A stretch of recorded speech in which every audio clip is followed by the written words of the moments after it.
بسم اللہ الرحمن الرحیم۔ طریقہ وضو اور اس کو پورا کرنے کا بیان۔ حمران سے روایت ہے کہ عثمان بن عفان رضی اللہ تعالی عنہ نے وضو کا پانی طلب فرمایا اور وضو کیا،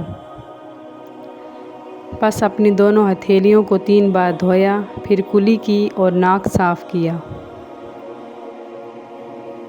پھر اپنے چہرے کو 3 بار دھویا،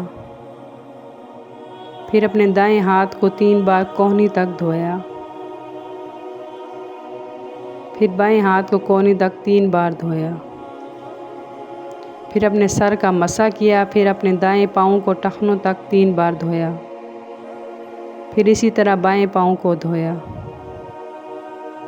پھر فرمایا کہ میں نے رسول اللہ صلی اللہ علیہ وسلم کو دیکھا ہے کہ آپ صلی اللہ علیہ وسلم نے وضو فرمایا میرے اس وضو کی طرح،